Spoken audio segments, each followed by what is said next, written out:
Good afternoon. It is my privilege to call this conference to order. It is, of course, the Conference of Central and South Asia Area.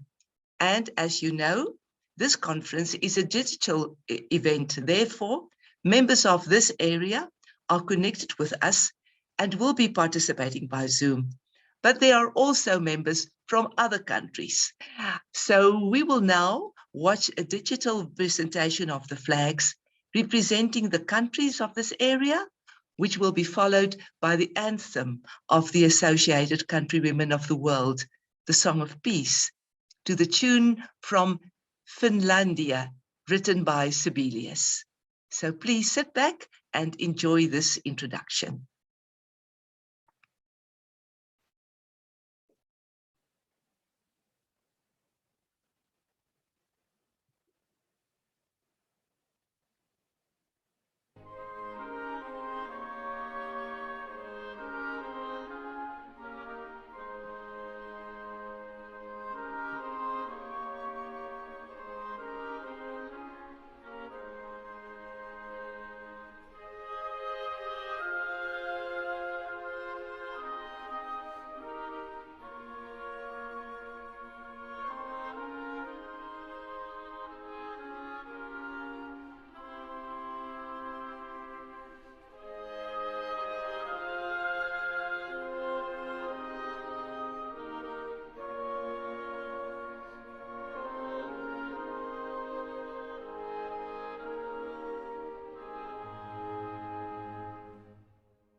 It always brings a warm feeling to my heart to listen to this music and to listen to the words.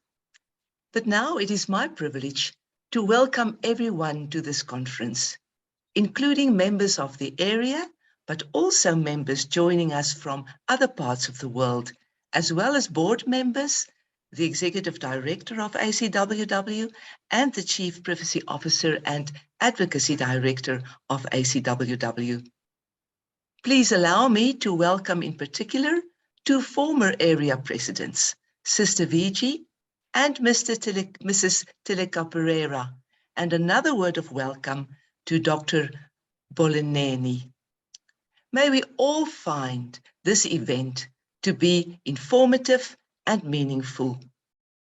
As I have mentioned before, Please put your name and the name of your society in the chat. Then we can easily relate to that. I would like to say, honourable members and distinguished guests, this is the Area Conference of Central and South Asia, which represents member societies and individual members from Bangladesh, India, Nepal, Pakistan, and Sri Lanka. These are exceptional times, and we need exceptional action.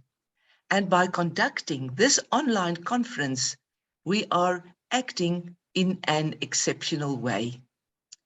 Reflecting on the theme for this conference, our diversity is our strength, I am reminded of the selfless and courageous women of this area. Women who worked hard and still are, focusing their passion, drive, and value time into pursuing a better place for their fellow countrymen and women and children to live. As affiliated societies of ACWW, being a worldwide organization to connect and support women in rural areas and elsewhere, this area's members are able to identify and seize opportunities to reach remarkable achievements. The lifeblood of an organization is its membership. From the smallest branches to vast umbrella organizations and individuals around the world, and indeed in this area, ACWW relies on generous and passionate supporters to allow us to invest in empowering women and helping people. The ACWW theme for this triennium, which is also the theme for this conference, Diversity is Our Strength, reminds us to embrace our diversity, enabling us to grow strong in various aspects of life, and resonates in the words of Roger Wilkins, a civil rights leader, when he said, "We have no hope of solving our problems without harnessing the diversity, the energy, and the creativity of all our people." Let us therefore be inspired whilst helping others to seek opportunities which will lead to achievements. As I am looking forward to listening to your reports and learning from your insights, it is my privilege to now declare the ACWW Area Conference of Central and South Asia as officially opened. Thank you. Thank you very much. And thank you for your attention, as I will now continue to deliver my report of work. So once again, I would like to address you as the honourable members of Central and South Asia and guests. It is my privilege to take this opportunity to present a report on my work as World President, but also on my work in this area when I was given the responsibility for the area following the dismissal of the area president in 2020. So since the last area conference held in Sri Lanka, I see that some member societies have not renewed their membership to ACWW. We have invited them to participate in this conference, and hopefully they will be inspired to rejoin. We have also included societies who have benefited from ACWW project grants and hope that you will join in and become full members. I would like to remind you too that it is also possible to join as an individual member and keep in touch with a vast network that spans 84 countries and represents over 9 million rural women. It saddens me to report that I received very little response from members in this area to my letters and my efforts to connect with members and societies over the last couple of years. And I hope today is the start of improved two-way communication. I certainly hope that this area, with this conference in this area, you will be encouraged and inspired to become more involved and engaged in the work of ACWW. At the end of this year, and with a little over 5 months leading up to the Triennial World Conference, I am seizing all opportunities to engage with the work of ACWW and to proceed on the path we entered when the board reviewed ACWW's strategy earlier this year. The global pandemic was a major shock to us all and had a devastating impact in many areas. I hope you will talk a little about that impact on your community when I call for reports later on the agenda. It was also a time for the Board of Trustees of ACWW to reflect on the reports we received of lower numbers in member societies around the world, leading to a decline in membership for ACWW, which in turn led to a decrease in our income. As we approach the first century of ACWW, as we are now approaching the first century, it is the century. We hope to soon to celebrate our centenary. But as we are now approaching the first century of ACWW, we want to ensure that the charity is suitable for the future and the next 100 years. The board decided to shift the emphasis from problems to challenges and opportunities. Therefore, we implemented some innovative changes in accordance with the mandate we received in April 2019, as we seek to serve ACWW to the best of our abilities. Since February 2020 to this year, we have increased our communications with members through all channels available to us, and I'm thankful for the positive feedback from most of the membership.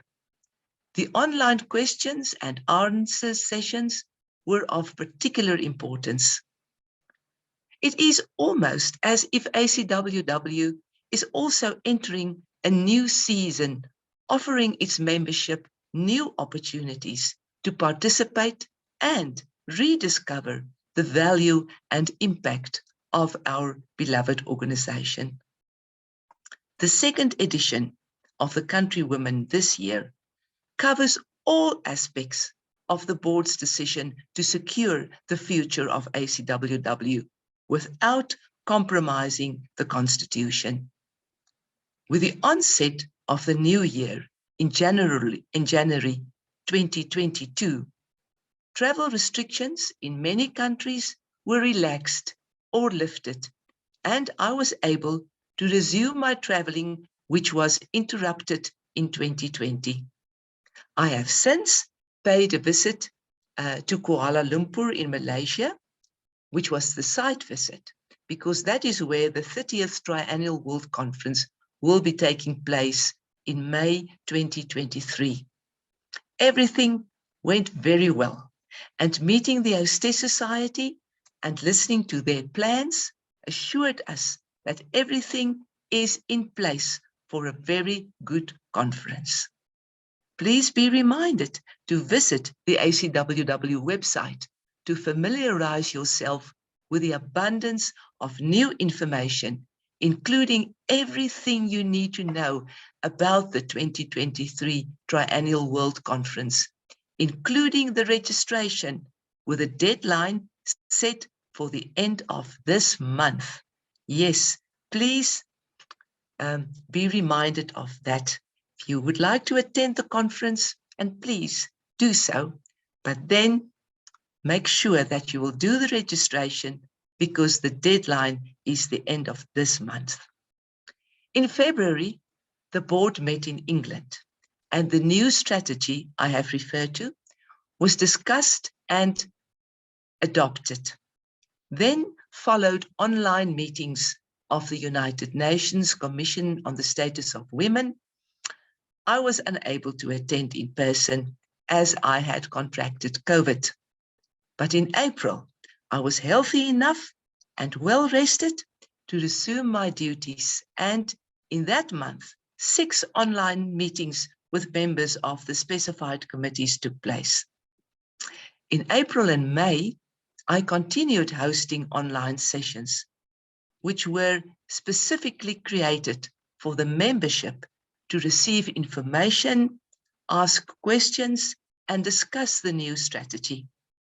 These virtual events will continue to take place, and I look forward to meeting many more members online and assuring everyone that the core values and the mission of ACWW have not changed at all, and we will continue to be rural women in action while the prospect of ACWW's future is being secured by implementing a few essential adjustments. And then in July, I returned to Malaysia to attend the area conference of Southeast Asia and the Far East in Sarawak. And in August, I traveled extensively in South Africa, attending annual congresses of various affiliated societies. I left for the USA in September to attend 2 events in Kentucky and in Arkansas. Meeting and connecting with the USA membership proved to be very productive. And then in October 2022, the board met online for its final meeting of this year. And last month, I conducted the hybrid area conference of East, West, and Central Africa, which I attended in person in Nairobi, Kenya. And then I represented ACWW at the NGO Liaison Forum for those in partnership with UNESCO in Canada, where the focus was on the UN Decade of the Oceans and the Decade of Indigenous Languages. And last week, I spent 3 days at Central Office in London. But now today, I'm at home in South Africa and speaking to you. Because of the global pandemic and the special World Conference of ACWW held online in 2021, which passed a resolution to extend the triennium by 1 year, it is my honor to serve ACWW as World President in an extended year of this term. I am enthusiastic as ever. I thoroughly enjoy my work and am delighted with the relationships that have been built and nurtured over the past 3 years, internally as well as externally. I see a multitude of possibilities for expanding the work we have done during this term, and for ACWW to have an even greater impact on our organization and the global membership at large. Please be reminded of my sincere care and passion for ACWW and its membership, and in particular for the members of this area. Thank you very much for your kind attention. On our program, let me just make sure. All right, we were supposed, let me just see, we need to take, okay.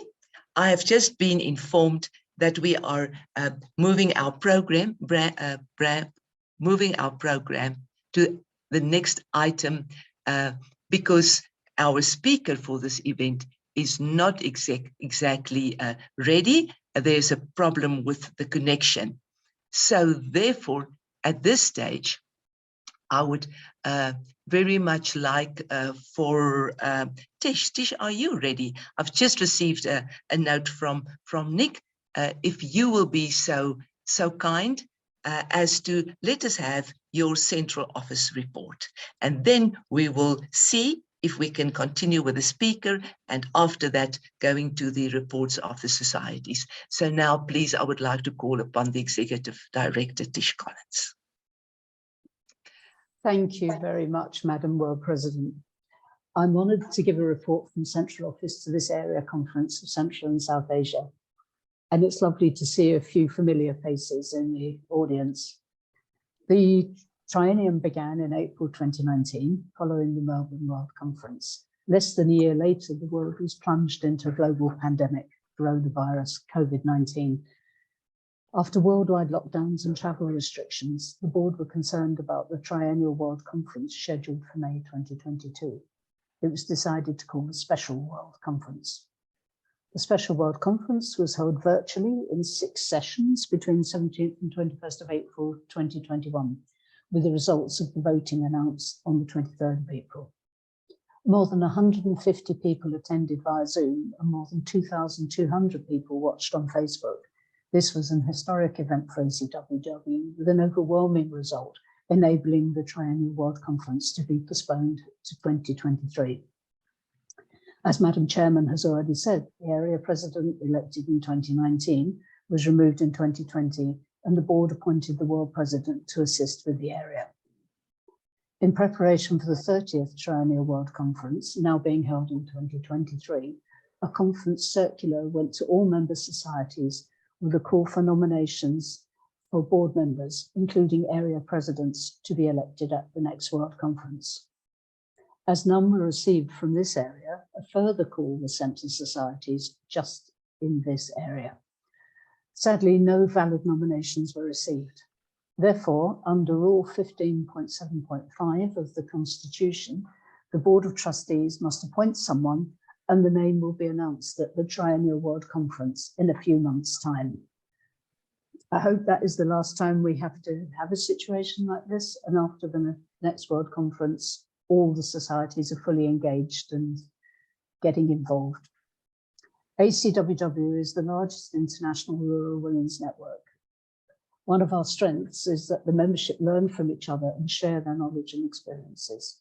We have a platform to amplify the voices of rural women and consultative status with the United Nations Economic and Social Council and other UN agencies. We have a vital role in civil society. The board meeting that took place in February this year agreed a new strategic plan, and the full plan is available on our website. Details were given in the Countrywoman magazine, which is also readable from our website. We're aware that not everybody has a good postal service, and so back copies of the magazine are readable in full from the website. There are 2 aspects of the plan I would like to bring to your attention. Firstly, the board took a long critical look at projects which have been funded over the past 45 years, and over £4.5 million has been spent in grants. They identified that there is a need to increase the sustainability of projects and empowerment of the communities of rural women and their organisations. We believe that sustained community investment is vital for real change. Projects and advocacy cannot be separated. Thus, there will be changes in the way projects are applied for and decided by the board. The last of the old style projects were agreed last week by the last meeting of the Projects Committee. New plans will be developed and new application processes will come on board in the next few months, probably by midsummer next year. We will continue to invest the same overall amount or greater in projects. However, there will be fewer projects funded, but with more investment in the community. ACWW will facilitate capacity building modules added into core projects. There will be greater pre-assessment of local needs with the applicant society. We'll work with strategic partners to increase impact and work with experts. The 3 areas of focus will be climate smart agriculture, rural women's health and education. Excuse me. I'll read that. The 3 areas of focus will be climate smart agriculture, rural women's health, and education and community development. We will facilitate intensive impact assessment to learn more and report more effectively. We were concerned that some of the projects that we had funded didn't last much longer than the year in which they were funded for, but we would like to build more sustainability into the communities we're involved with, so that more information will be available in due course. Secondly, there is a new role of ACWW coordinator. Each member society is invited to nominate someone who will keep in touch with her own member society and ACWW centrally, providing a 2-way flow of information. The coordinator will distribute ACWW information to her society, attend monthly Zoom coordinator meetings with her area president and central office, organise an event for Women Walk the World, coordinate responses from her society to surveys and requests for information. This is vital because this is the way we can give feedback to international policy and decision makers. Encourage fundraising and donations, encourage individual memberships, and facilitate participation in ACWW events and attend training and information sessions. We won't be continuing with the current practice of having 6 committees for the organisation, but this way far more members and be far more representative of the diversity of the organisation can be heard and reach the whole network of ACWW internationally. Our goal is the vitality and growth of ACWW as a global network of rural women's societies, as represented here today, and it is your opportunity for much greater involvement and participation. I'd like to thank you for listening and hand you back to Madam President. Thank you. Thank you very much. Thank you, Tish. I hope you see people are giving you they're thanking you. Thank you for your report and for sharing this very vital information with the membership of this area and who are now on the screen and part of this conference. I would just like to make sure whether we can have our speaker now. So I'm sorry for this interruption. Yeah, there you are, Tarendra. All right, then I would very much like to introduce you to our speaker. It is my pleasure to introduce to you our speaker, Tarendra Aruma Peruma. She is a passionate youth advocate, having over 7 years of experience working with young people from various backgrounds and has been able to empower young lives, mentoring them as an award leader for differently abled youth on various non-formal education-focused programs, leadership building, mental health, and community service. She is an emerging leader representing the Asia-Pacific region in the International Council of the Duke of Edinburgh's International Award since 2017. She is part of the Global Training Panel for the Award Foundation and also serves in the National Training Panel for the Award Program in Sri Lanka. Ms. Aru Peruma adds in her own words, I have achieved my Prime Minister's Award as a Ranger from the Girl Guides Association Sri Lanka in 2016. My motto is, in the path which you chose to become a strong young leader and soar higher in life, always remember to lift someone while you lift yourself to make it a blissful journey. So currently, Tarendra is focusing on living a purpose-driven life and combining her passions in working for young people to build sustainable communities. We are looking forward to listening to you on the theme Intergenerational Cooperation for Women's Empowerment in Central and South Asia. Tarinda, you have the floor, and we are looking forward to listening to you. Brilliant. Thank you so much for the beautiful introduction, Magdie. And I really, really appreciate the kind invitation from the Associated Country Women of the World for me to be here for such a prestigious area conference. So before I begin, which I always love to ask, I just wanted to ask, how is everyone feeling today? You could use the chat function, or you could just show it in your faces or any emotions. Oh, there we go. Because some people are feeling very excited, enthusiastic, happy. Fantastic. I see a lot of good smiles in the faces. Great.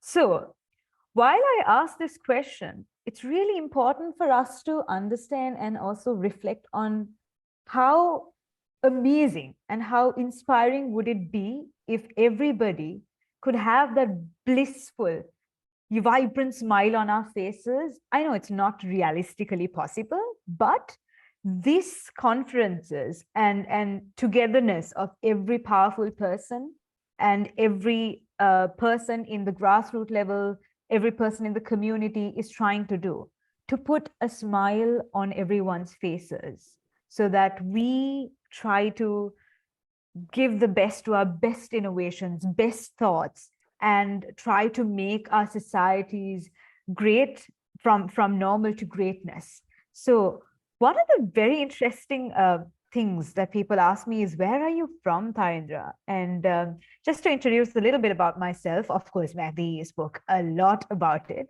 I'm Tharindra Arumakirima from Sri Lanka.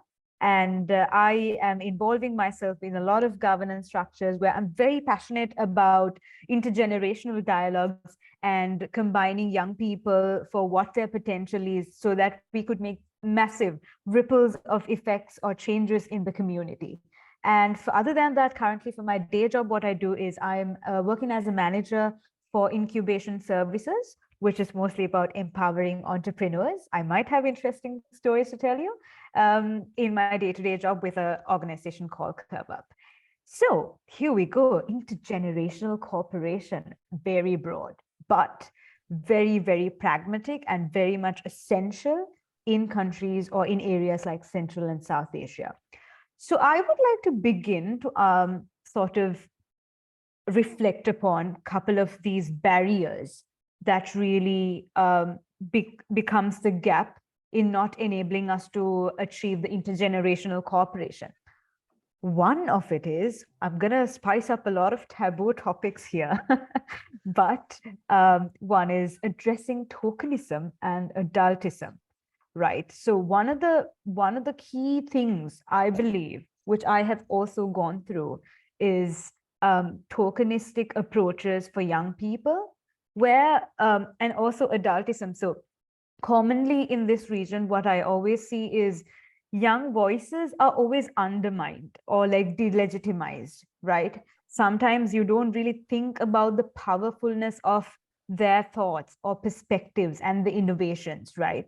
So what we don't really see is the fact that we do see that adultism, tokenism is happening, but there is an endless cycle to it where young people start to sort of not trust in adults, or the trust is broken because most of them would be like automatically thinking about the fact that, oh, okay, I am invited to this, or I am asked to take a seat on the governance structure, but am I really valued in this?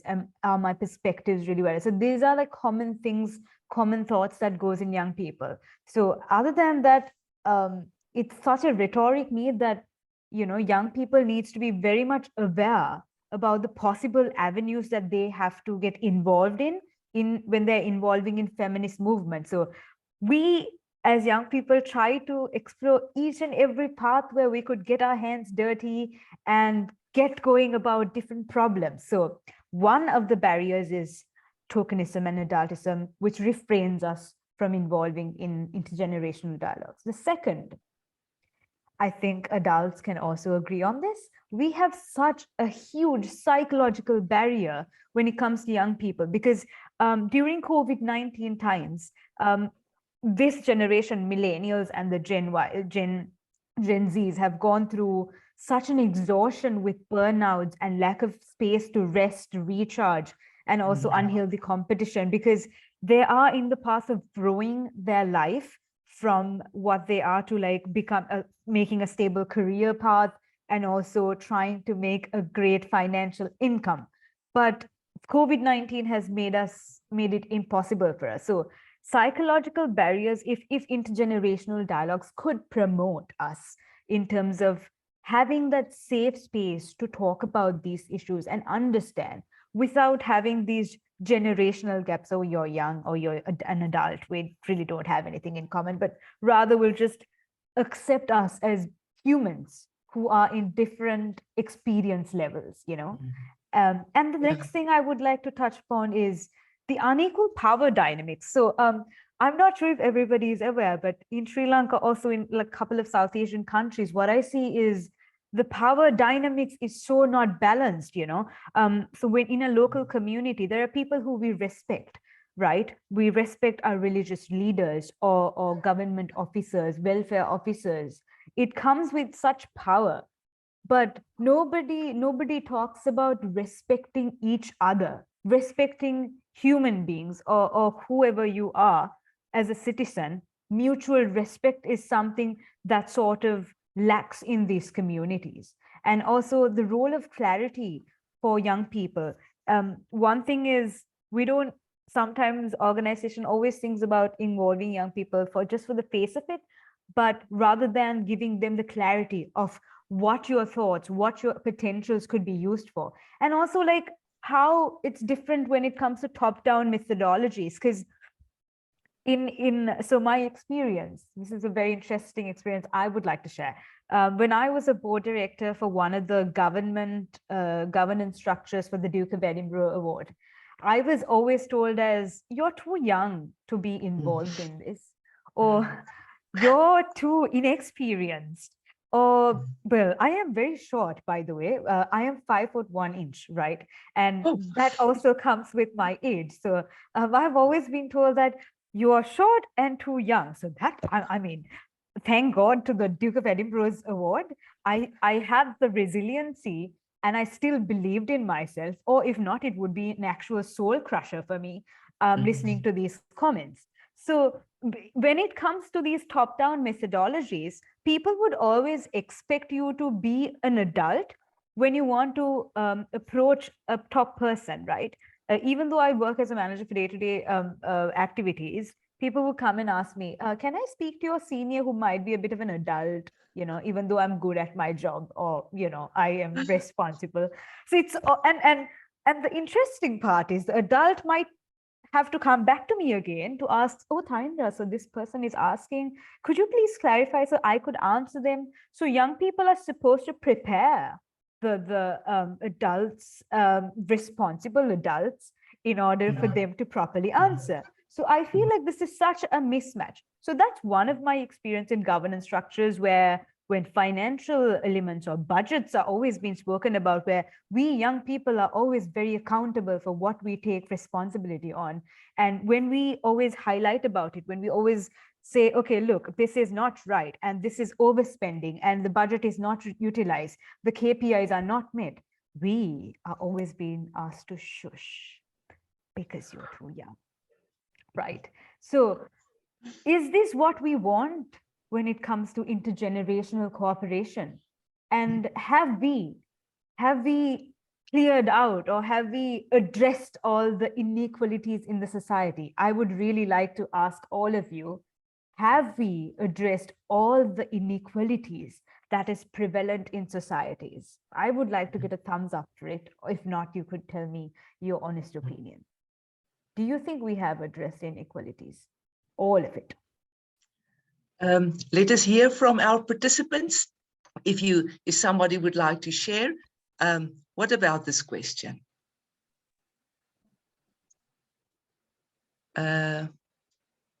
people are still You muted. can use the chat function as well.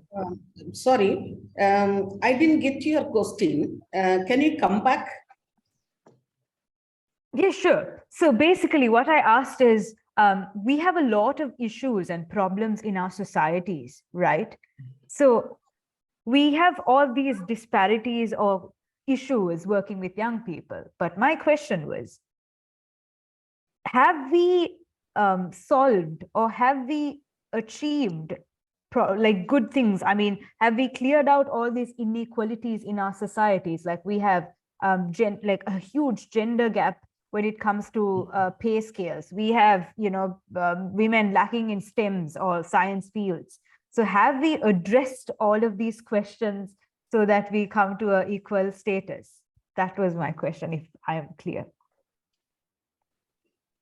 Yes, I just want to tell you, I'm from India. Actually, it's a very interesting question. It's a very, very interesting question. And that is, yeah, I agree, 100% I agree. There are generation gap, okay, ideology gap. And also, sometimes, the young people always think that we are superpower. So the elders, they do not know anything. Because Absolutely. they born with the technology. So they think, okay, technology is the superpower. So I am a superpower. So they don't really bother and also not ready to listen elders. Okay, Correct. elders. Second thing is, no, they don't want to really listen to them. They say, everything in the internet, I can take it. Okay. So yes. Google is my master. Google is my teacher. Okay. So like that, the life is really going on. Nobody wanted to really listen or accompanying these elders is really difficult. That's what, there are problems in the community. There are problems in the family. Yeah, the family. Absolutely. I couldn't agree with you more. And that really leads to a very interesting point. So for the question I asked about, have we addressed all these, inequalities? Of course, the big answer is no. And thank you so much. I'm not really sure if I catch your name, but I see is at BMI Foundations. Thank you for your valuable comments, because I hear you. I hear you loud and clear, because coming from a background in Sri Lanka with the so-called cultures and everything, we are similar in such a similar state as well. So Sister Vijay, thank you again. So about this, since we haven't achieved all these, social issues, why not all of us get together to use all our power to solve it? It's not a hard ask. What we're asking, what all of us, all the adults, all young people, we're asking is to get together to create a major change in the world and to solve the issues, right? So when it comes to why it's important for us to change narratives, I like to quote a couple of things that I've been involving in my day-to-day life, which I'm sure all of you could relate to. So one thing is the International Finance Corporation has estimated the fact that around 70% of women-owned SMEs or small medium enterprises in the formal sector in developing countries are unserved and underserved by financial institutions. And this is so real because of the fact that when I work with the northern province or southern or eastern province in Sri Lanka, where we work with a lot of women SMEs, which can be from agriculture to handicraft, to fisheries, to gemstones, manufacturing, all different areas, it's so hard for women to go out there and get financial support. Or it's so hard for them to sort of go out there and at least get the necessary authorities to listen to them, to listen to the power of investing in potential women. It doesn't have to be young women. It has to be women who are potential about this. So that is one thing. And the other thing is building gender inclusive entrepreneurship, which is really tough. So in our day-to-day life, we see men and women, like, I don't know why it is as such, but a lot of banks have so much trust, and they feel so trustworthy of a man coming with, a lot of documents, trying to invest in their business, rather than a hardworking woman who's working day and night, trying to take care of their children, the families, coming to ask for financial funding. So one interesting thing is, I'm also a part of an organization or an entity called the Global Youth Mobilization, where we fund local solutions. Any young person can come up with their innovative ideas or creative policy briefs and everything, in order for them to make different grassroots level advocacy or change. So we young people being in the governance structures are promoting the irrespective of the fact that you're from different ages, we are promoting ground level equalities for small entrepreneurship, gender-based violences, and all of it. So why it's more important for you to understand is the fact that when there's a synergy between different age or generations, there's good things that come out of it, right? And also the fact that even currently in the current Sri Lankan context, we try to go to governments and we try to go to the ministries to promote the fact of investing in women and women-led small, medium enterprises, because of the fact that over the years of our experience of our involvement with these SMEs, we've seen them really grow their businesses from nothing to something massive, which has also really been recognized by the European Union itself, because some of the funding is also coming from the European Union for us to work with the SMEs. And another very important thing is, gender-based violences, which have massively increased between the COVID-19 days, right? So a lot of women in these areas, well, I'm not undermining other regions, but most of it in South and Central Asia has been going on with these issues because of the fact that, there's a massive imbalance between power dynamics because of huge underemployment. And most of the issues come because in South Asian countries, there's a thing, I'm not sure if it's in other countries, but in Sri Lanka, there's a cultural thing where it's spoken, a man is supposed to take responsibility and feed the family, right? So most of the men, while they're being employed and giving money to or financially stabilizing the family, women are taking care of the family. So when it comes to, I have to be fair with men as well, right? And when they have an immense amount of pressure and when they lose their jobs, they come down or come back to the houses, and then violence happens, right? We are not really taught in our schools how to emotionally regulate ourselves or how to manage difficult emotions, right? And so basically the gender-based violence had springed upon, and women had felt less safer and secure in their communities, having nothing to do. And the important, most beautiful fact is, Global Youth Mobilization as an entity, we've received so many applications from around the world, Africa to Asia, to all these areas where young people were actively trying to solve or bring awareness about gender-based violence issues, right? They were trying to, during COVID-19 phases, we have got funding applications where they wanted to create massive amounts of awareness programs involving welfare officers and involving officers from the ministries, or also like different gender-based violence led organizations or nonprofit organizations, where the community is aware about basic human rights and also how we can tackle the gender-based violence, and also providing free of charge mental well-being sessions, right? So, well, once again, I'm not saying that young people are the solution, but they are being kept at the forefront of the solution, and they found a way to eradicate some of these issues, critical issues in these communities.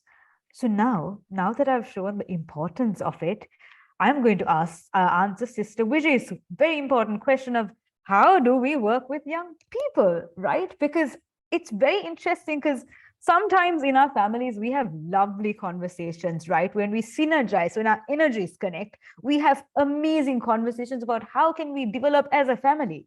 But when we are not synergized, when our mindsets are at different levels, we don't know what we're talking about. So number one important thing, how do we change the context? It is by having these intergenerational conversations and making sure that we create a space for everyone to speak and not just young people. Everybody in this world needs to feel like they're listened to.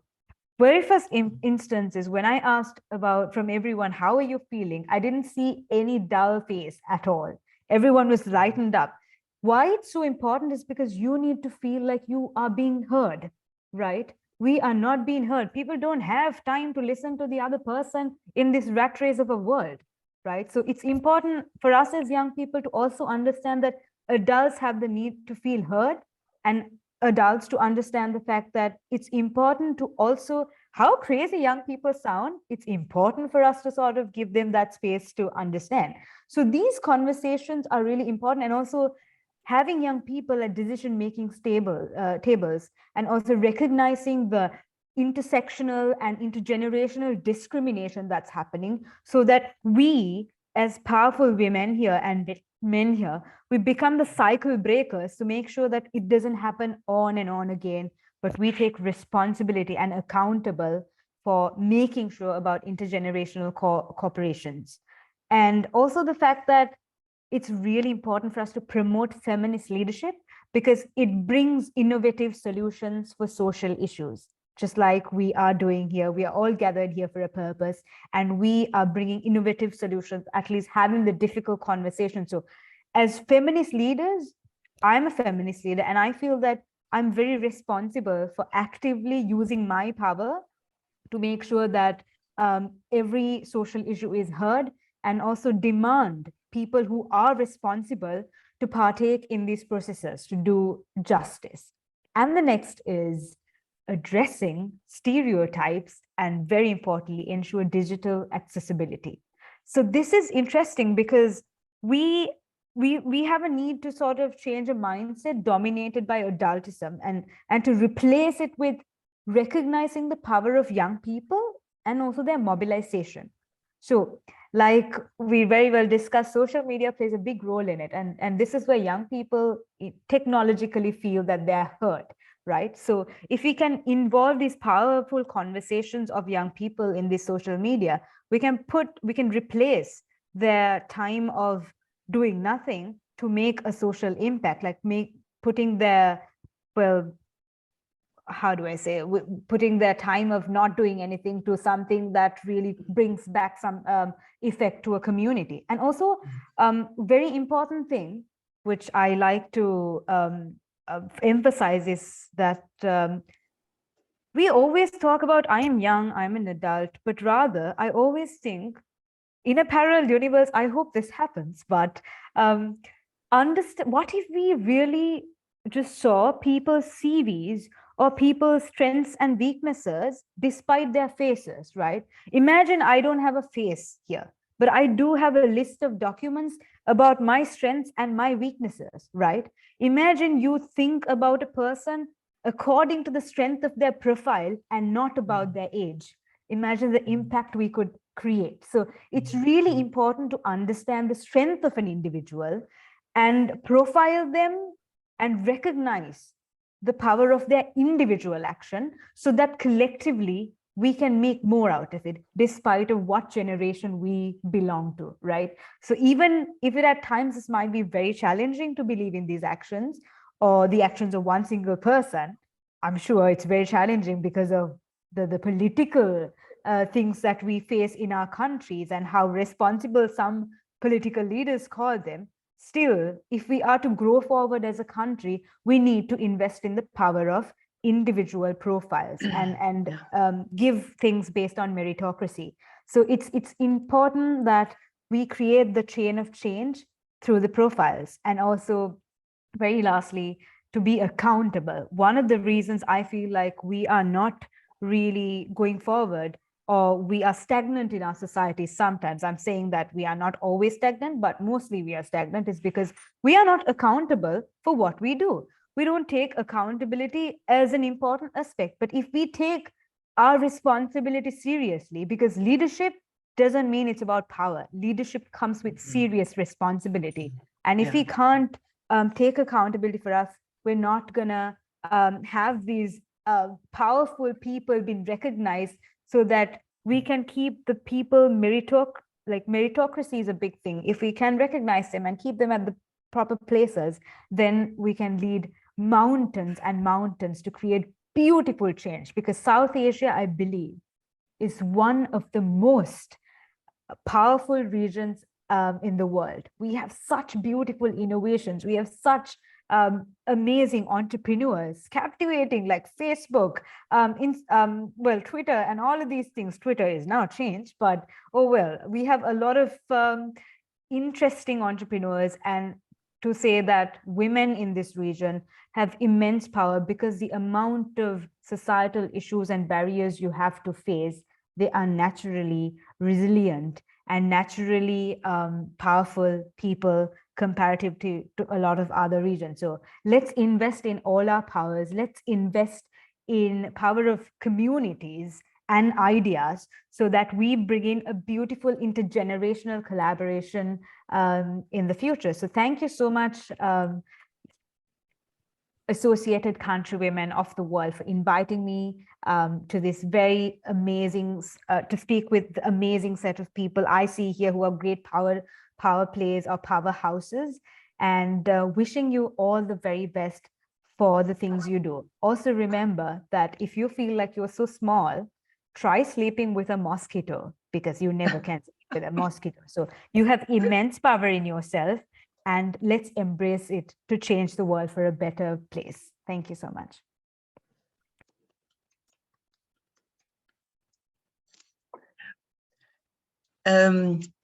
It gives me pleasure to thank you, Tarendra, for your enthusiastic presentation.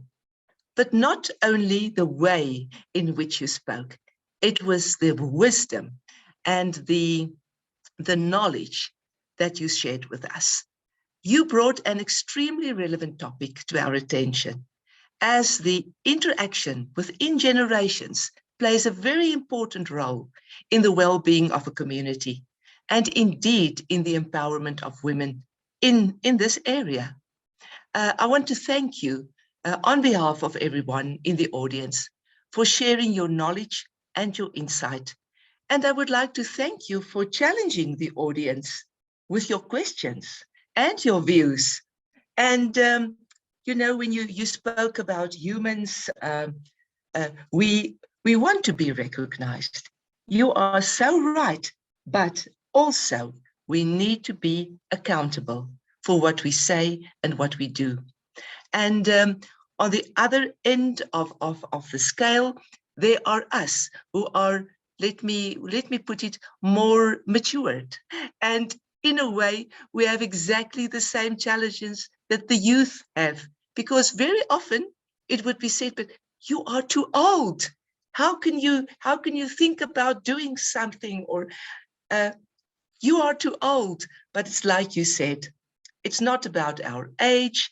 It is about the respect, the mutual respect that we have to have, the consideration for other people. And therefore, I would again thank you very much. I think you can identify very well with what ACWW is doing and what all our members in this audience is doing when we are giving a voice to rural women. We are giving a voice to those who are sometimes not recognized in the community. So thank you again for sharing your knowledge and your insight. Thank you, Maggie. It was a pleasure. And now it gives me pleasure to invite the members of our societies, because we always are very interested to listen to the reports of societies and to learn from others and to follow examples of the way in which other societies work. And therefore, I would like now to invite representatives of the societies of this area to report on the work you've done over the last 3 years. And I wish to encourage participants to share the impact of the COVID-19 pandemic on your societies and on your communities. And I would like also, even if you have not prepared a report, just put your hand up, give me an indication, and if you would like to say a few words about your experience within your society, but also within the way the COVID-19 pandemic impacted your lives. So is there anybody who would like to start this conversation for giving us a report on your work? You can just give me a signal. I can see Sister Viji, and okay, let's start with Sister Viji, and then we will follow. Give other people the opportunity to also share with us. So, Sister Viji, you have the floor. Dear Madam President and the manager of ACWW, Madam Tish, and all my fellow members. It's a good afternoon, a good evening, okay, and good morning. First of all, I would like to really pardon or asking sorry, because sometimes I was really away from ACWW. During the COVID time, before COVID time, I was really had a travel in Africa. Then I caught up in Africa. I couldn't able to come back immediately. Nearly 1.5 years I got up in Africa. So I couldn't able to have more touch with the people. So I was really left alone. That's one of the things. Second thing is 4 times I was affected by COVID. Anyway, I'm with a good health and I'm doing well. Okay, anyway. As you know that the Society of Daughters of Mary Immaculate is a big organization working in 4 states in India, working with more than 60,000 women. Yeah, 60,000 women. During the COVID time, it was a really big challenges for us. So nearly 300 volunteers from our organization, they were really working in front line to support the COVID affected people, like medical services, and also provided a kind of materials, safeguarding materials. And also we had an awareness program and distributed food in sense every day, 3 meals, more than we distributed 5,000 people, like a factory we were functioning like. Okay, this was really a big work we were doing, because it was very much needed. In Chennai area, that most of the people came from other states. They were really no buses, no train. They were really left alone in the street. So our organization really took care of them and gave them some comfort, gave them some place to stay, and we were feeding them. So that type of work was going on. And during this COVID time, rightly our speaker was speaking about it. People were really undergone trauma and a lot of issues in the family. The thing is, people were not making use of their time. So that a lot of conflict arose in the family. So we were having a different type of program with our women groups and also children in online skill training program. It was really very interesting program. Like even we used to gather them, okay, in their houses, and we were displayed how to really develop their skills, like making patiki and making small skill, how can they develop. So like that we were really trying to encourage. And also we were really covering more than 15,000 children for education program, like. Okay, this was a great program in COVID time, and we were not able to really meet with each other. That's one of the things. And after the COVID, you know that our organization is mainly focusing on women and children, especially women entrepreneurship program. So out of 60,000 women in our folder, 30,000 women are doing a different business, small business, micro business, in order to earn some money to maintain their family. I mean, their economic status is increased. I don't say that it is only economic status, it is also a kind of psychological and social status. See, every woman, if they really get some money, immediately they get some sort of confident, Yeah, confident. That's one of the things. Second thing is, rightly our speaker pointed out about the GBV, gender-based violence. It's a hammer. It's really very, very, very bad situation. Tremendous problems arise to the area. So I don't know how far your time will allow me. One instant. There's a family, a husband and wife was really quarreling. And at that time, the wife, the woman, she's boiling water for making a coffee. So during the quarrel time, immediately husband ran and took the hot water and poured on her. So, okay. So this type of a problem was in common.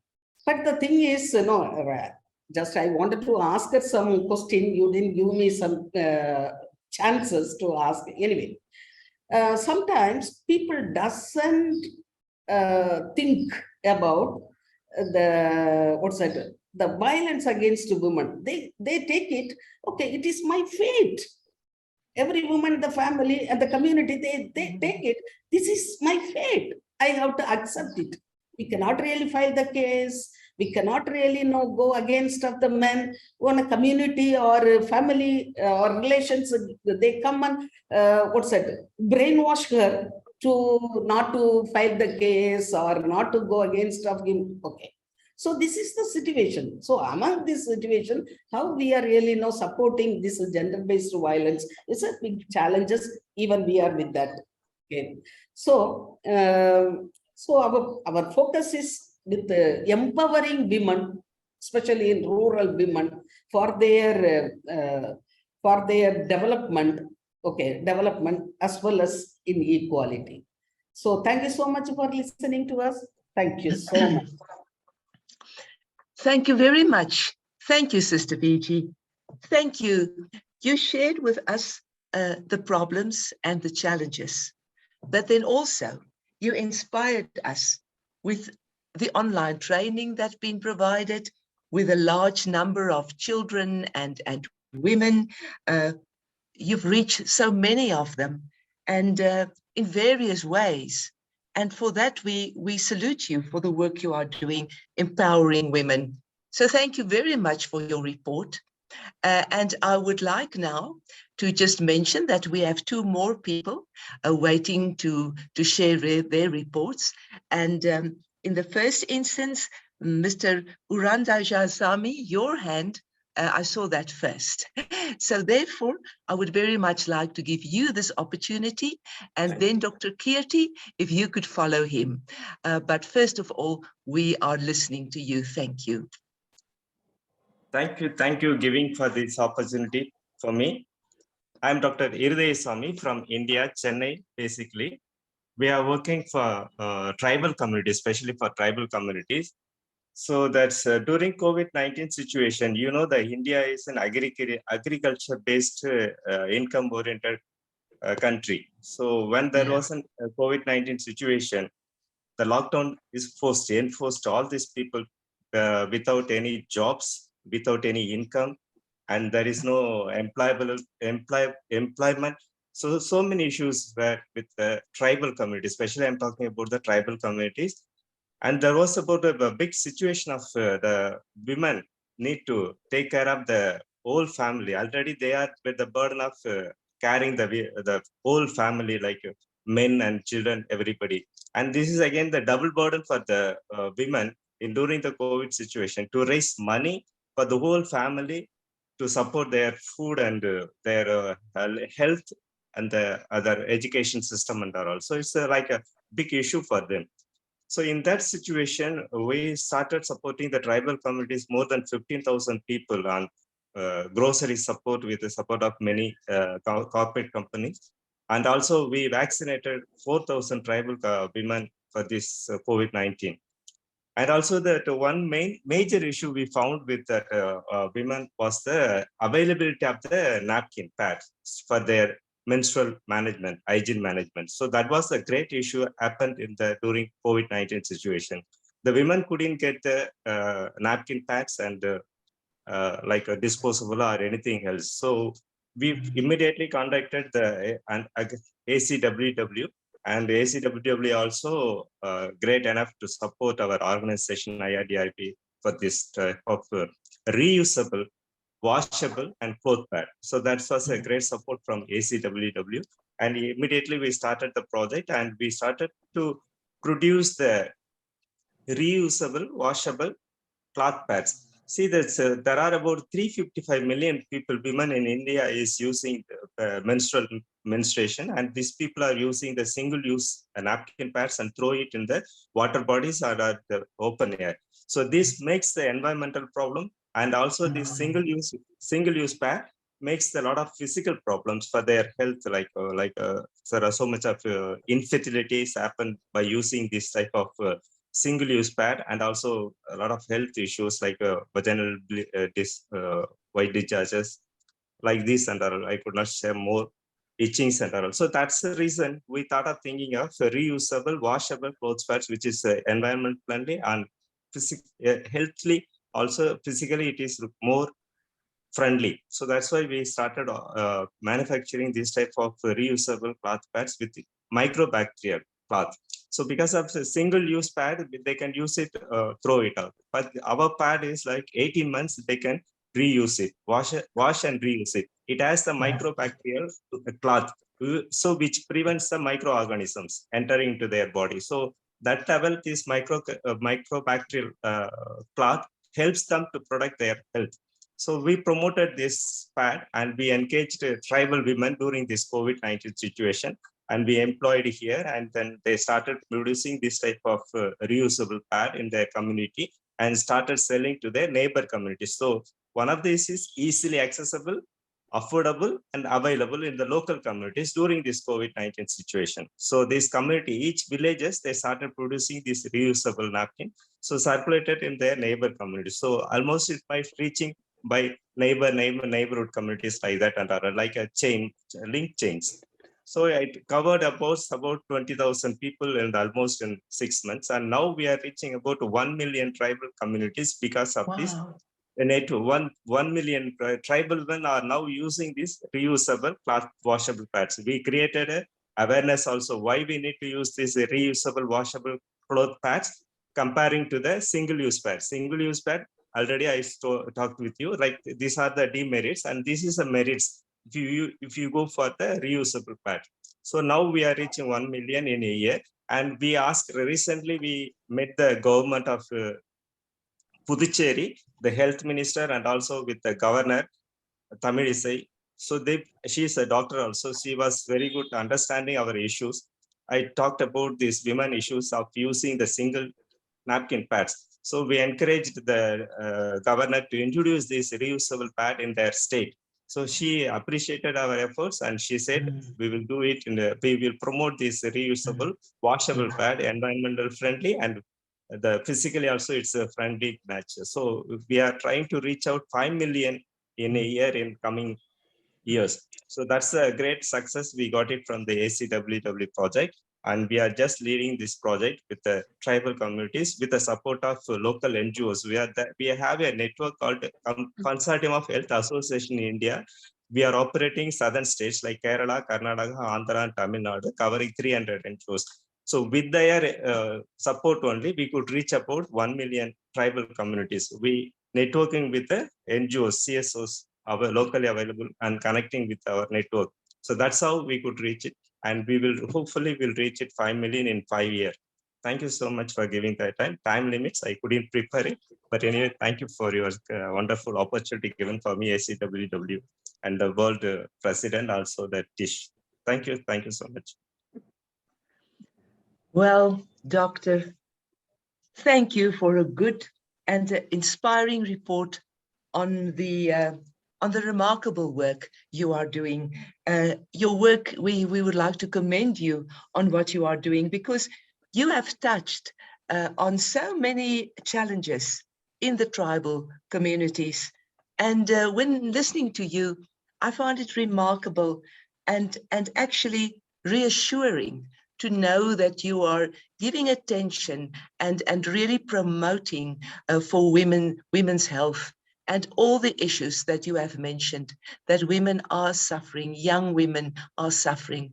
So thank you very much for touching on that and for your vision to reach 5 million, and you have already reached 1 million. That is extremely remarkable. And I want to thank you. I want to thank you on behalf of ACWW and all those voiceless women who cannot thank you in person for what you are doing. I want you to know that I am impressed with the work you are doing, and I would like to wish you well for the future and for you to reach your vision for reaching 5 million women or more. It is because you are making effort that these people are actually that they can have it better. So therefore, I would like to thank you for your report. Thank you. And now I am looking forward to listen to Dr. Kirti from the CWAI of India. You're most welcome to share your report with us. Yeah, namaste from India. Namaste. First, let me tell you with regard to the March 2022, March 20, we have a lockdown in India where the life was standstill. We thought that it's a one day, but it extended to months together. So there is a standstill of life, but even then the people are able to cope up with the pandemic and learn from it and able to face the challenges. So the initiatives with first, and also let me tell that few of our members also and their family members, those who passed away, our gratitude and also send our condolences on behalf of ACWW in this meeting. And first one which we took up is gender-based violence, which is a shadow pandemic. So we have heard number of calls pouring to us that the women are facing violence at home because they are within the doors. So negotiated with the state government, police department, and then started a tele-counseling of these women and connecting to the police department for the rescue operations and also to help them to reach the safest place. And also 0 first information reports are also registered, where the police are able to register their cases and send them to the safest places, whatever they want. And the second one which we did is with regard to the women, there are a number of women who lost their husbands. So the government of India has taken an initiative of PM Cares, Prime Minister Cares, where we identified the orphans and linked to the government program to support for the COVID orphans, where the children can get educational benefit and other benefits.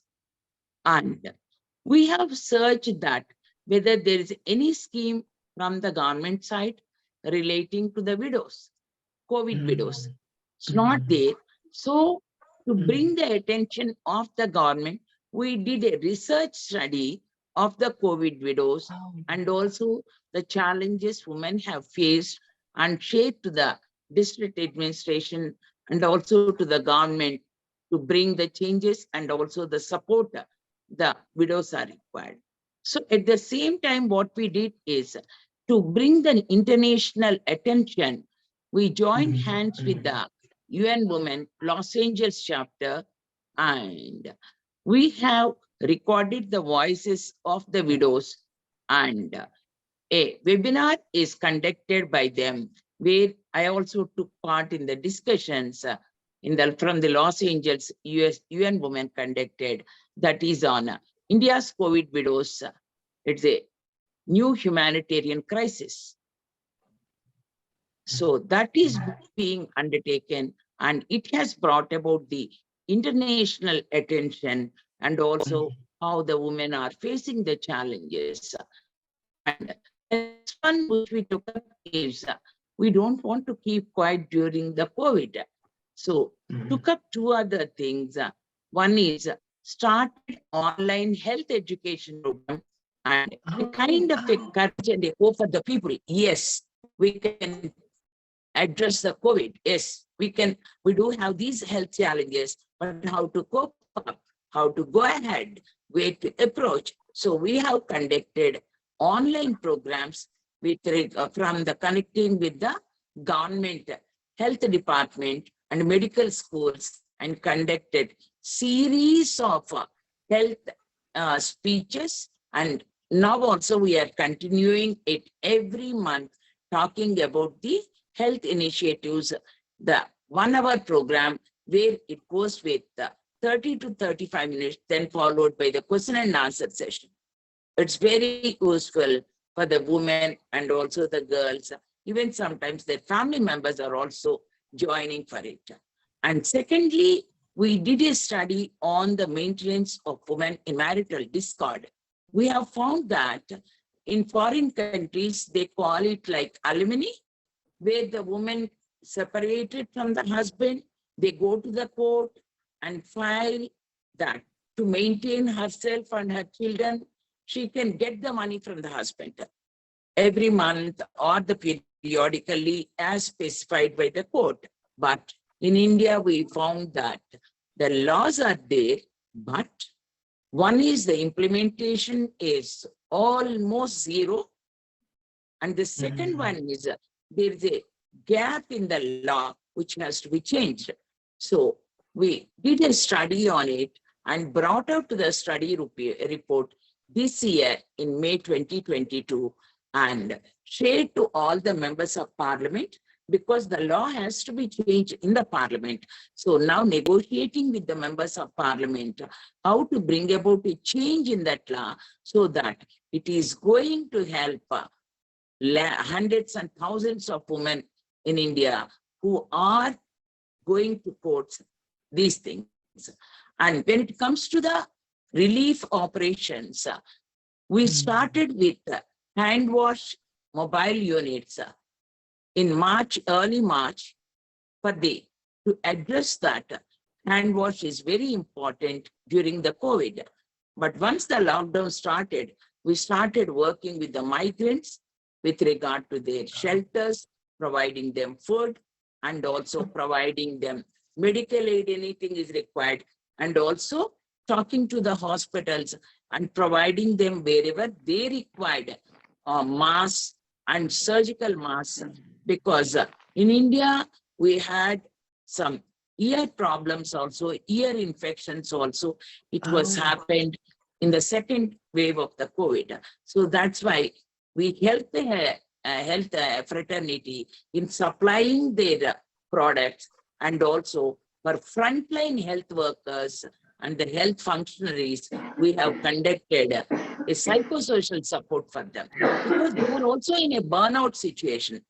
So we conducted to them because they are the soldiers during the COVID time. So we provided psychosocial support for them and also the COVID affected families, because there's an increased suicide rate.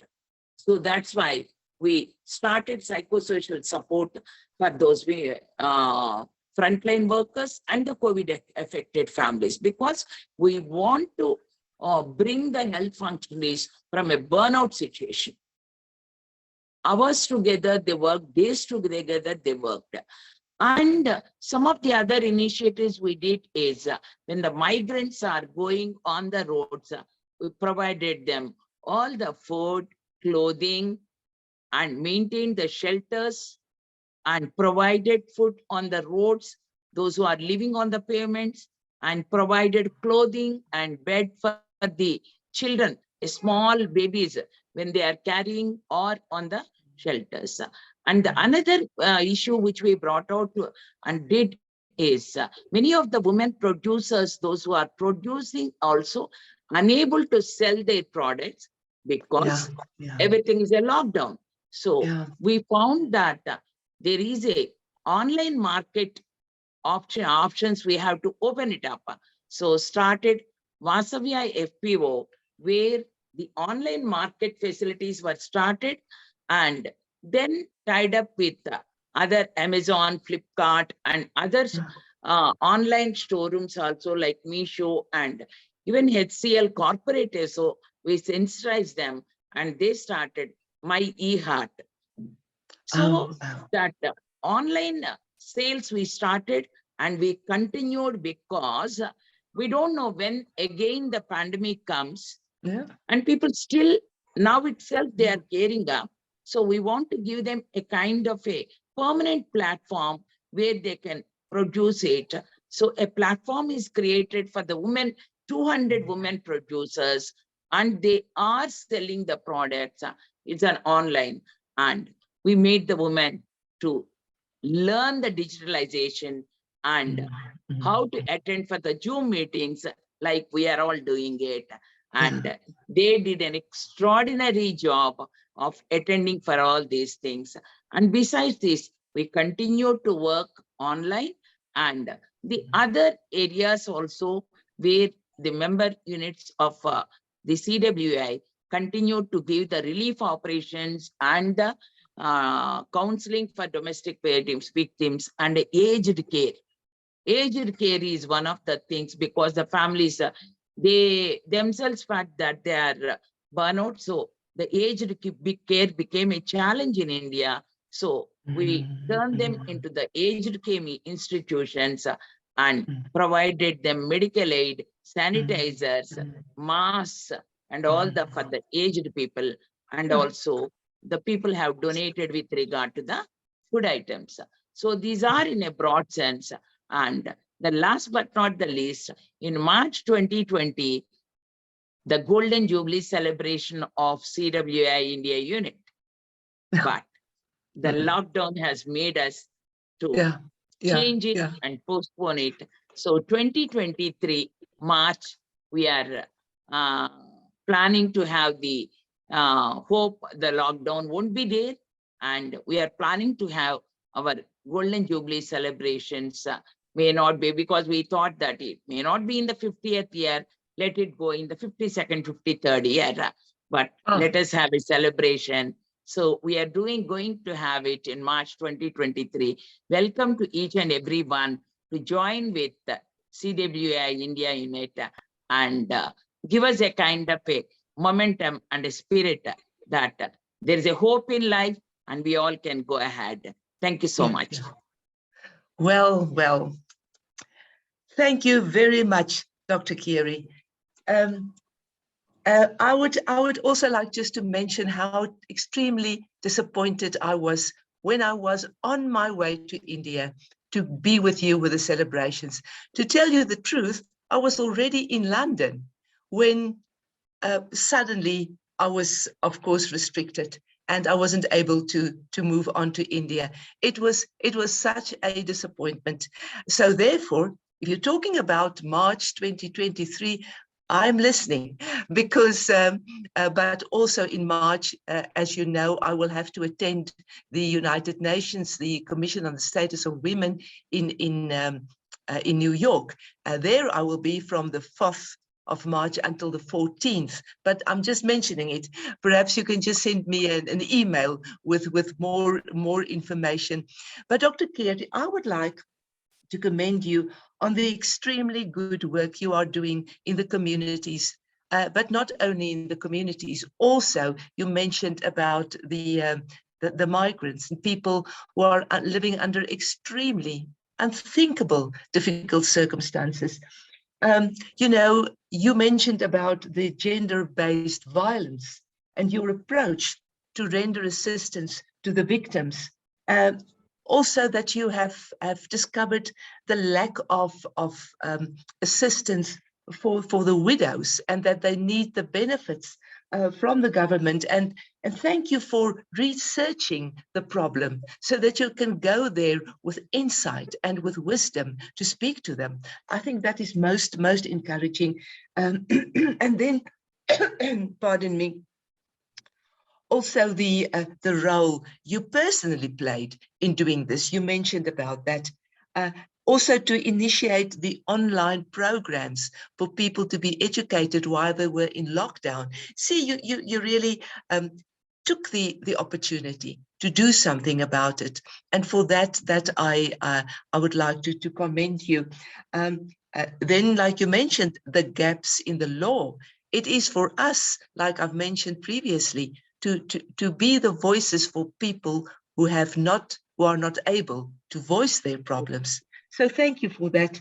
And then I think, while in lockdown and people wanted to make some way of living, but then be restricted by how could they sell their products, for you to then initiate this online market facilities and to create that and to help them along. Thank you very much for that. You have certainly worked hard in your area, and your CWAI members are doing what we are encouraging from ACWW side, to empower people, to help them along, to really, live the lives that other people need from them and themselves, for all the mutual respect showed there. So thank you very much for your insightful report. I appreciate it. And then I see there's a yellow hand, but I can't see your name.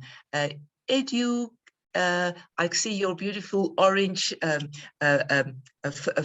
frock. Can you just let me have your name?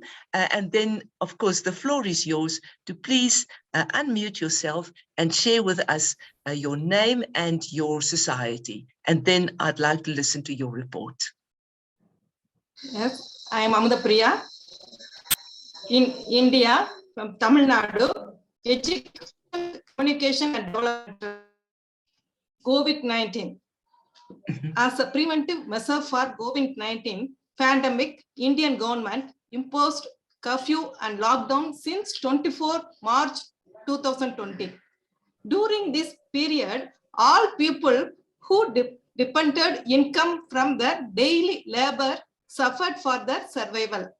In this situation, educators started certain criteria in reaching out to the more vulnerable women. We have identified poor and disadvantaged women, single women, and women with disabilities. We have identified and selected 64 women from 12 villages. All these beneficiaries are provided food materials and vegetables that included rice, cooking oil, wheat powder, dal, moong dal, tamarind, chenna, millet, salt, vermicelli, ragi, spices, biscuits, onion, tomato, and vegetables. During the distribution, we have followed preventive care such as wearing of masks, washing of hands, and social distancing. We have also advised our beneficiaries to keep themselves protected at home by following the health advice. Thanks for opportunity. Thanks for women. President, World President, ACCW. Thank you. Well, I would like to thank you. And there's another, I'd like to applaud you for the work that you are doing there in Tamil Nadu. You managed to find ways to help people during the terrible impact of the pandemic, and for you to distribute a large variety of food and vegetables and spices to keep people going. That is remarkable, and not only feeding their bodies, but it's like our speaker said, when somebody takes time to pay attention to people's needs, that is actually feeding their souls as well. And for that, I would like to thank you. So thank you very much for the work you are doing in your society to assist people and thereby also improving on the work and promoting the work of ACWW. So thank you very much for this report. I would like now to invite anybody else who would like to mention something. Tilika, I can see your hand. If you can unmute yourself, I would very much like for the audience to listen to you.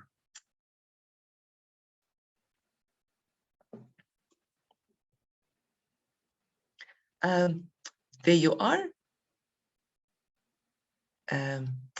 Tilika, it seems the connection is not so strong. You are muted. If you can just unmute yourself. Look, there's a little red image of a red microphone. And if you can just click on that, you will be able to unmute yourself.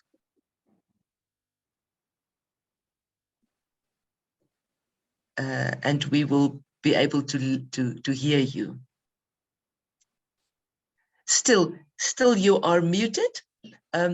Just look down on your screen and you will find a little red, the image of a microphone in red. Maybe the admin can help her to unmute it.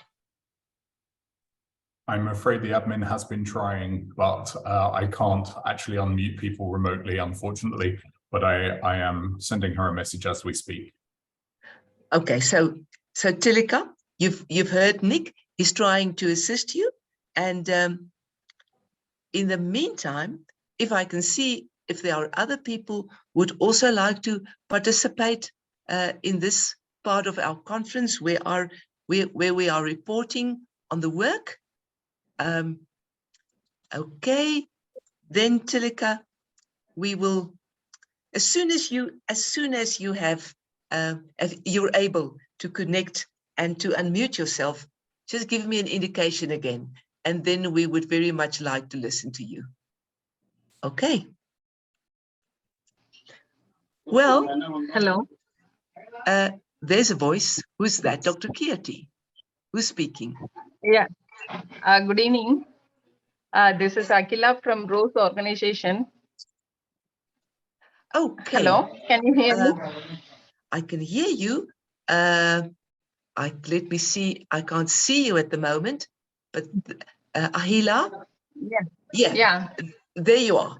Is there a report you would like to share with us? Yes. Yeah. I would like to share our work. This is Akila from Rose Organization based in Tamil Nadu. It's in Pudukkottai district of Tamil Nadu state.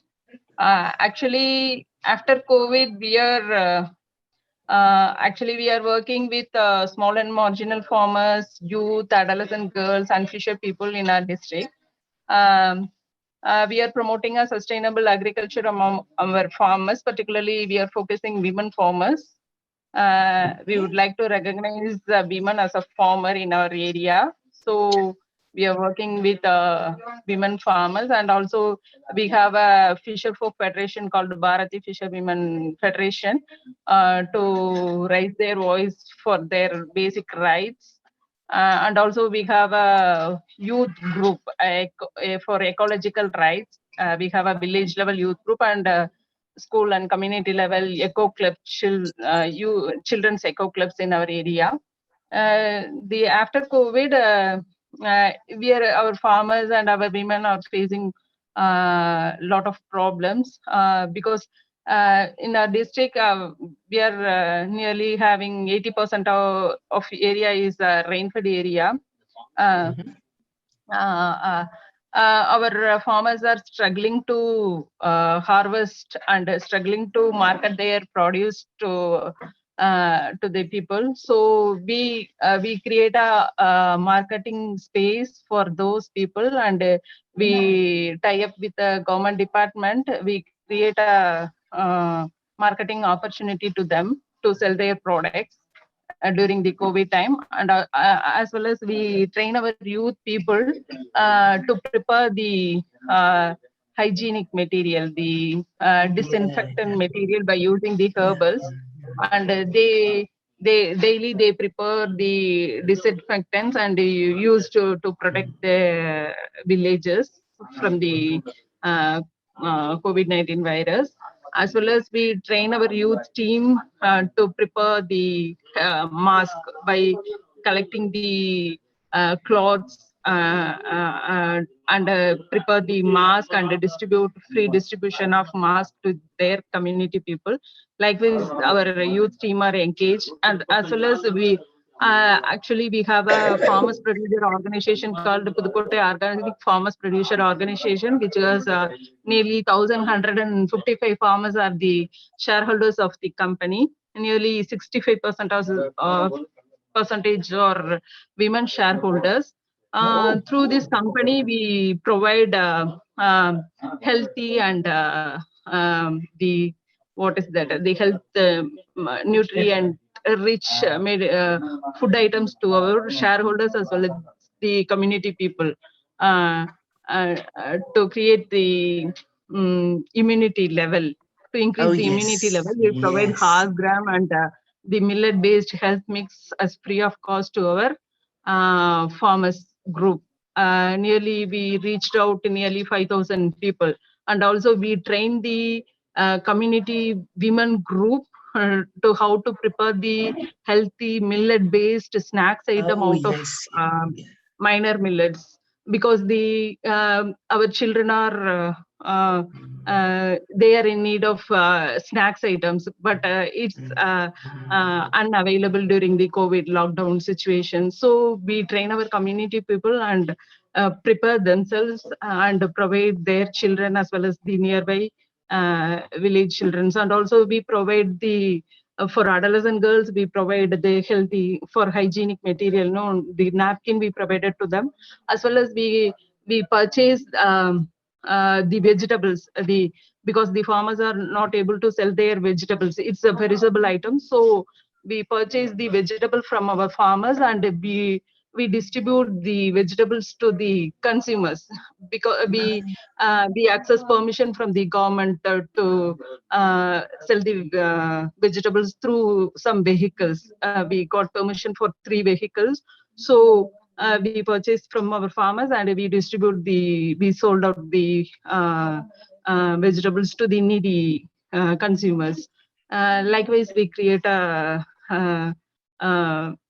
opportunity for sold out their producers, as well as in our farmers producer company, we are mainly focusing on indigenous paddy and millets, which is drought tolerant varieties, because our region is a very drought area, it's a rain-fed area.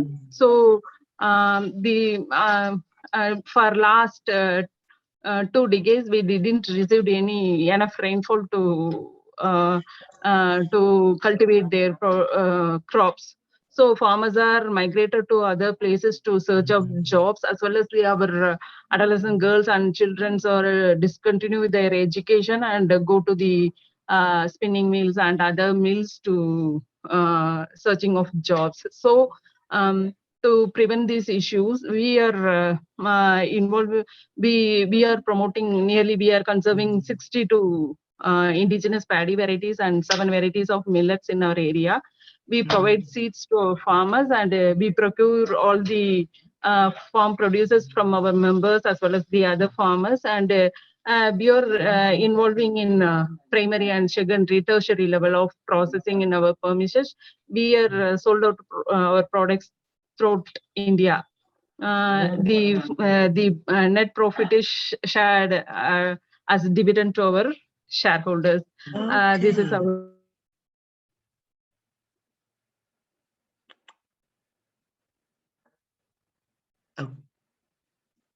Oh, Ahila. Ahila, for a moment, you froze on the screen and we couldn't hear you any further. The connection is not good. Pardon me. But from everything you told us and what you reported on, I can just listen to that. And when you mentioned that you live in an area in Tamil Nadu where the farming prospects are not good and it's very dry and the people are suffering to produce food. And then when they can produce it, then they have no way to market it. You know, your circumstances are really challenging and so difficult. And I really like to tell you how much personally I appreciate the fact that you are persevering and you are just pulling through and you are doing what you can. Ahila, I can see you on the screen. Can you hear me? Because I really would like to thank you for your report and for because for Grama Sabha is more powerful. Thank you so much. They are the decision makers at local level. Yeah. And for you to keep that in mind when you are even yourself struggling in these circumstances, you and your members are available to support other people. You mentioned about the increasing the education for their health in your community and also their giving training people, giving them assistance on how to move forward, you know, preparing healthy food and also for them to take precaution of their health and to build up their immunity systems. That is recommendable. And I can just see how the people in your community are relying on you and your members to be there for them, to help them. And the way you are just keep on finding new and innovative ways to assist your communities in the region. Thank you very much for this very insightful report. I would very much like to ask people who've given us reports this morning to please send those reports to Central Office, because we need these reports from our member societies so that we can see what is going on and how we can assist you and how we can also take this to decision makers and to know what is going on in the areas. So please do provide us with your reports. I am so pleased to hear from so many people this morning because, like I mentioned in my report, I was a bit concerned when I didn't hear anything from the members of this area, but now I can appreciate the fact that you did proceed with the work, and for that I thank you. But please, we must have this two-way communication. I'm looking forward to hearing from you in the near future so very much. So thank you everybody for the reports. It is like I mentioned, always very good for us to know what's going on and also for us to learn from one another. I'm sure other participants this morning listening to you were inspired by what you are doing, as inspired as I am. Thank you very much for that. It seems we have no more participants who are able to connect with us. Sorry, Tilika, I can see you are still not able to unmute yourself, but send me your report, send me an email, tell me what is going on in your area. I can hear Tilika. I think. Are you able to speak? Will you please participate? Yeah. Okay, there you are. Welcome. Yes. Yes, please. I would like to. Yes. Thank you very much and good afternoon for you, I think. Our president and Magdie, Tish Collins, manager, and all our other colleagues and everyone. I am from Sri Lanka, Lanka Mahila Samiti. And I was really proud to hear your guest speaker. It's also from Sri Lanka, and it was very inspiring speech and good lessons for us as well. And actually, during the COVID time, I must say that we are working at the moment in 16 districts of the country, but we couldn't make our visits, the normal regular visits to all those places, but we did online meetings and encourage them, our leaders, and we may form some groups so that they could go around the village and find out the difficult people who are suffering, and give assistance to help them in whatever possible way. And also we encourage them to get the vaccines, because most of our people were very reluctant to go for the vaccines, and it was very important, and we made them somehow or other go and get the vaccines. And lot of people died also out of COVID-19, and there was a lot of food scarce, and we tried to give dry rations, though we couldn't go around, but online we did a lot of work. We gave them advice, we enhanced them to get encouraged in doing a lot of agriculture and grow their own vegetables and things like that. And Sri Lanka is in a bad situation because economically it's very much, it has gone down, and because of no dollars, actually now with all these difficulties, we are still continuing our the projects, ongoing projects. And lately we have started a handloom project where we teach, train some girls, women, and now we have finished the training period, and now we are trying to produce our own products, and the women will get good income out of that. And I have given some machines to their homes so that they can live at home in their in their comfort from their homes, and doing their cooking and looking after the children and everything, and earn something also like that. And during the COVID time, we also managed to do a water project in Trincomalee. A lot of kidney patients are there, and they don't have proper water to drink. So that we managed to get some funding, and we finished that project also. I think I can send some photos and some reports to the ACWW. Yes, I would like to do that. And we are going on with the preschool teacher training program. As always, we have been doing it for a few years now. And we used to have, during the COVID period, we had like online classes because they couldn't travel and all that, lockdowns. And so anyway, it is going on well. And this the batch now is going to finish by next month. And we will start again next year, a new batch. So like that, with all the difficulties, we are trying our best, to help our people, the rural people. And we have started a new program. It's called the Time program, because we have our own nursery schools, preschools, about 175. Out of that, we have selected in the very remote areas, very vulnerable places where children don't have food to eat, not even one meal a day. So we are giving them preparing one meal a day, like a balanced diet, all 5 days of the week. And a lot of medical attention is given to check up their weight and all that. Health programs are being done.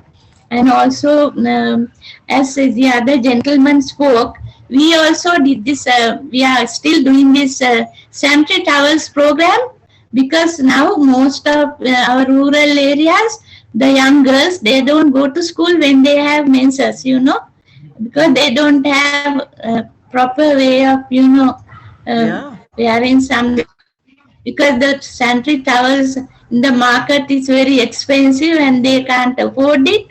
Some women have been just using this rag cloths, and they have just put it wash it and put it somewhere in the timber somewhere in, people won't see. And one person, there was a reptile inside and it was bitten. She was traveling in the bus and she felt something and she was rushed to hospital. Like that, they are very bad program. Yeah. So anyway, this I can show you now. This the towel we have done. This is the inside. Yeah. It's in the towel. This is the cloth. You can wash and use it. And this you can wear. You put the cloth there, and your underwears you can just put it on. So that it won't move about. And it's done very hygienically. And we teach them how to do it properly, and it's going on as well. So during COVID time, government was giving money, delivering people some amount of money, different areas. So our groups, we made our groups to help those people to go in the line and somehow or other to get it, because most of them won't get it. Only few people will get, others are not, encouraged and they are not getting anything. So our women, they helped our members, they helped to, get their share without any difficulties. And so likewise, we have been doing all these other programs such as diabetes program and ongoing other programs also we have been continuing somehow or other with all these difficult time. And after that, this fuel situation came and we couldn't sell at all, and the economy has gone down a lot and things are so expensive. People don't have to eat, even not a proper meal, one meal a day even. So actually we have been helping them out whatever possible way we can. And I think this is, Thank you. So thank you. Thank you very much. It was I think this is all I can say about this COVID situation, and somehow or other we are coping it up and trying to help our women, rural women and the children to lead a healthy life. And also, actually, during that time, as others said, there was a lot of chaos in their houses because the men were without work and they are always in the house, and a lot of, gender issues and violence. They are having fights and this and that. So the women were feeling, very down, and they couldn't, cope up, and they are mentally sort of sometimes they feel very bad, and our members have gone and visit them and talk to them and given them some support, whatever they find any money, they will go and drink, but not help the household. That is the way it has gone. Very difficult time. And so that is all, I think. Thank you. Thank you so much for giving me the opportunity to talk. Thank you. Thank you very much. Thank you. Even though your connection at sometimes was not very clear, but I heard what you said, and again, you actually reached out to the community in so many different ways. And for that, I would like to congratulate you also for completing your training projects, especially during the COVID time, when people find it so very hard. And what you said about the completion of the water project, so that people can have access to clean water. How important is that? And then also, I was touched when you mentioned how you are providing food for the food children who have not access to that, and continuing with that. So it is commendable, and the people, I'm sure they appreciate it so much. So thank you for that. I'm actually glad that we had this opportunity today to also listen to the impact of the COVID pandemic on people's lives. And I can assure you, in some way or other, it has been the same all over the world, and especially how it impacted on the gender violence in homes. Very, very sad. But hopefully, with continuous support, we will move forward, and people will actually know, that there is ways to look at this.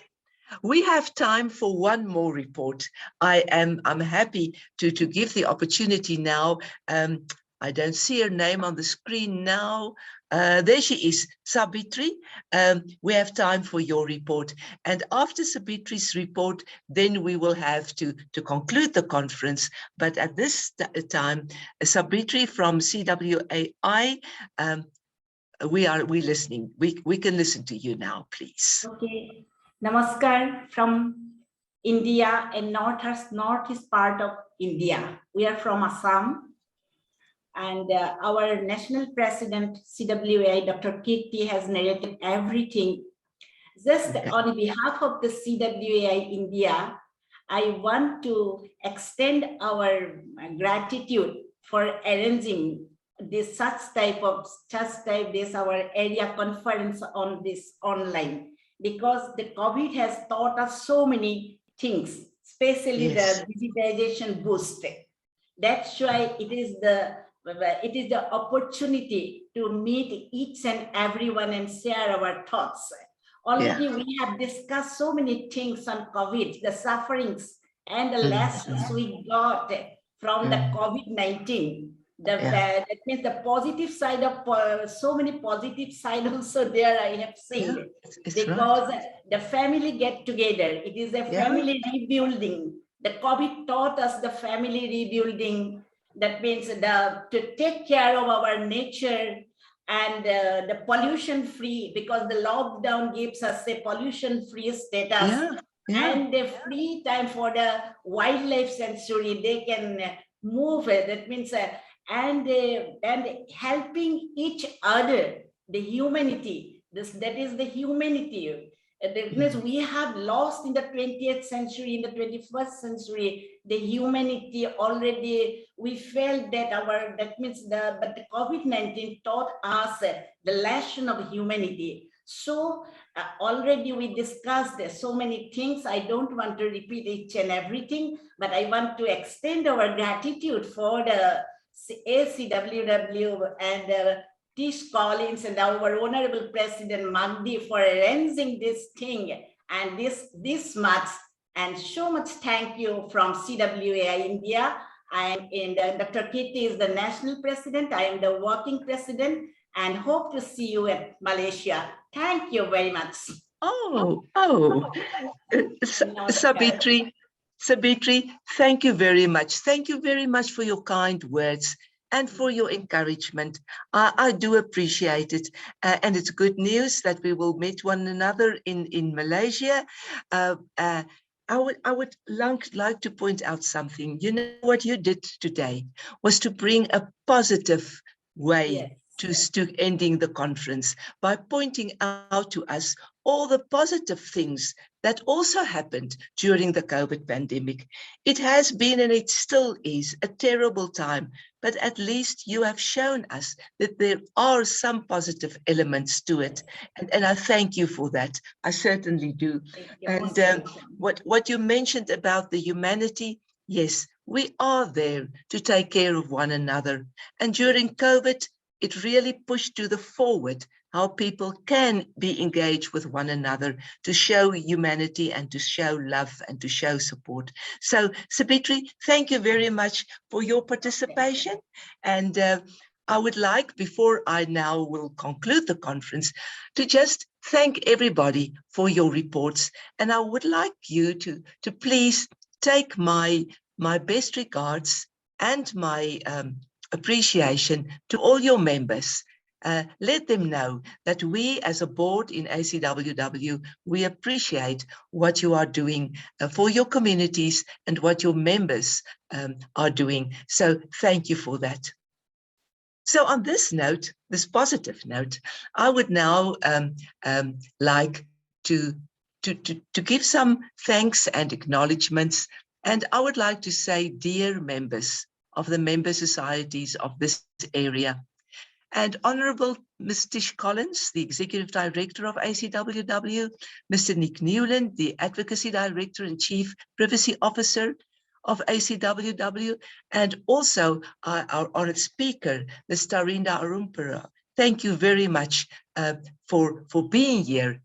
So it is, as it was mentioned, that new technologies are certainly transforming our lives and giving us the ability to stay connected through these challenging times.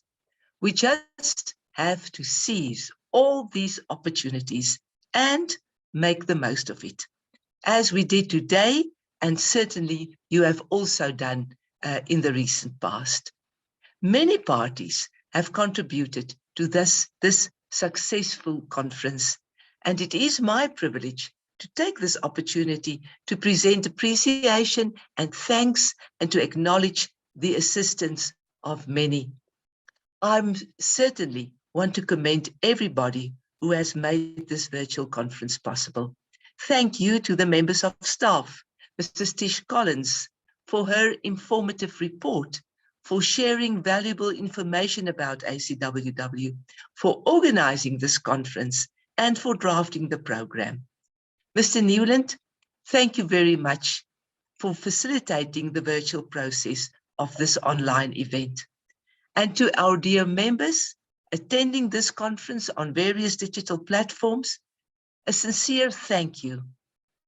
Though virtual interaction is still unfamiliar to many of us, I thank you for adjusting to the process and for joining us today in whatever way you were able to. I want to extend my thanks to the member societies of this area for sharing your reports. I want to thank you once again. It was most informative and interesting to listen to your reports, informing us about everything you are doing in your societies to forward the work of this area in general, but of ACWW in particular. So, dear members of this area of Central Asia and South Asia, this online event has now come to a close. And although this conference was attended by a small number of members, we wanted to listen to one another. We wanted to listen on the issues of your area and of your societies. I wanted to learn from you, and I did. I received valuable information today when I listened, and I'm sure you have received valuable information about ACWW and the way forward for your area. I want to encourage you to be engaged with ACWW and to support the organization, just as you need ACWW to be the voice of your members. So does ACWW need you to strengthen the organization. So may you always experience the true meaning of ACWW friendship, and may you strive to focus on the ACWW objectives, to relieve poverty,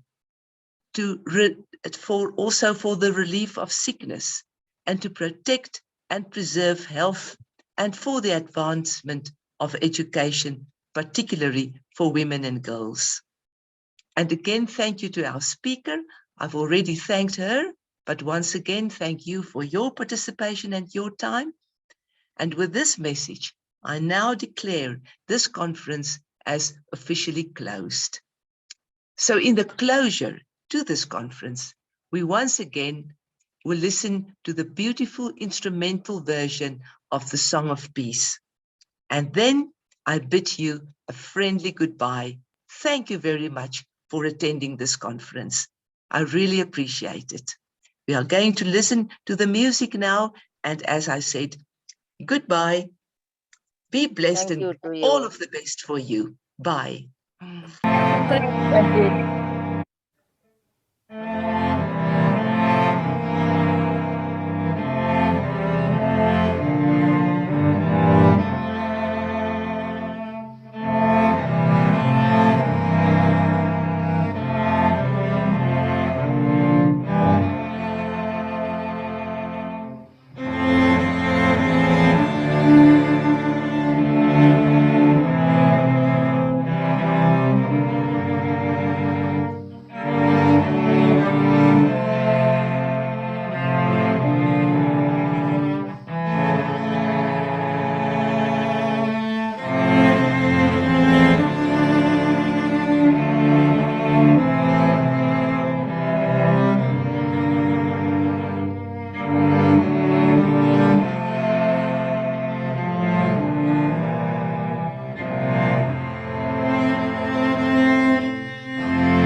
you.